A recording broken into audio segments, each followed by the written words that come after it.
Hello, I'm Pip Waller and this is Being Human, and today I'm going to talk about using the shamanic dream journey to travel to what's called the upper world.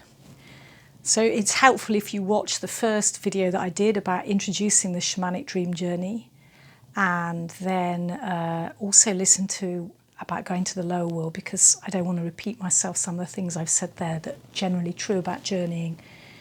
So to go to the upper world, this is where we traditionally go to meet with a teacher in human form, a spirit teacher.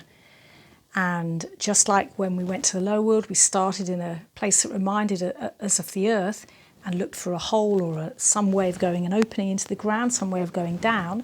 When we go into the upper world, we're looking for a place in the middle world where we can climb. Now, many people go from the same place. For example, if you went from a tree for the lower world, I would just go to that same place, because instead of going down, finding a little animal burrow or something in the hole at the roots of the tree, now you're going to climb up.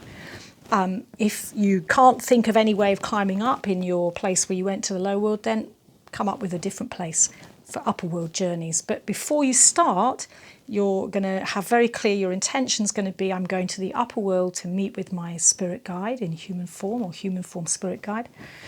If you've done it before, and you want to have another go, but you haven't done it for a while, you could say, I want to meet my spirit guide to ask to reconnect with them, or indeed in the future, then when you've made the relationship, you can do the journey to ask a specific question. But as with any journey, the first thing you do before you do anything, you prepare, and that includes very, very clear intention.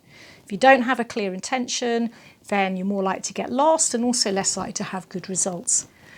So you've got to have worked out before you even start your place that you're going to start from. So this could be a tree, like I said, you climb to the top of a tree, it could be a mountain, it could be rocks, whatever it is, something you climb to that's there in the middle world, that actually exists in a place. Usually it's a place you've been to in this world.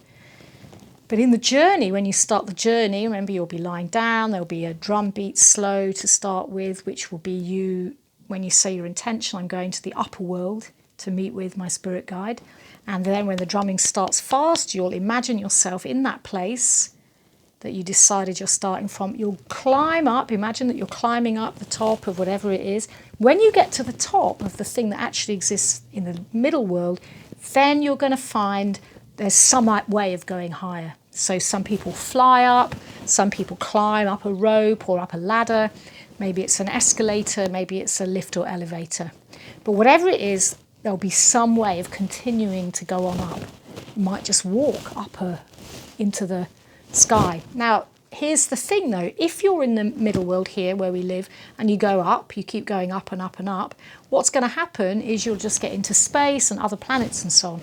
All of that is still middle world. The upper world's a different realm. So to get into this different realm, we're going to be going up with our very clear intention, and then we get to a kind of barrier. People feel it often like a membrane or some kind of barrier, and you have to push your way through it to get into the upper world. And when you are through the barrier and you're in the upper world, you'll know, because suddenly you're in a place that's very different.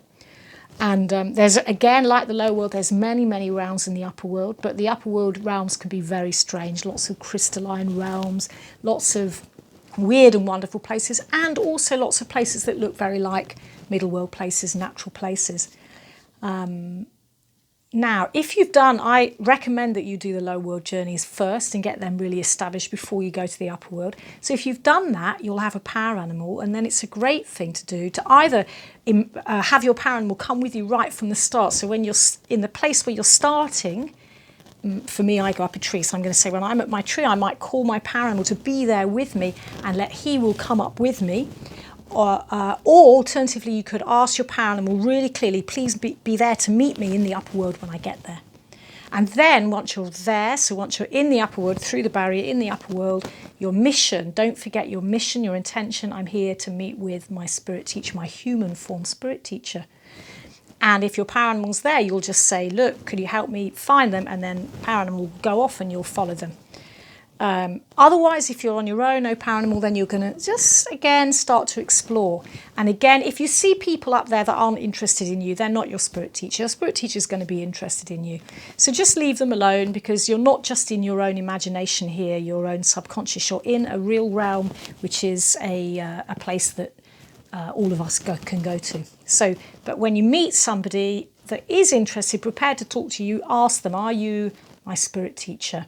And you'll get a clear answer. Sometimes many people will have a spirit teacher that will talk to them in words.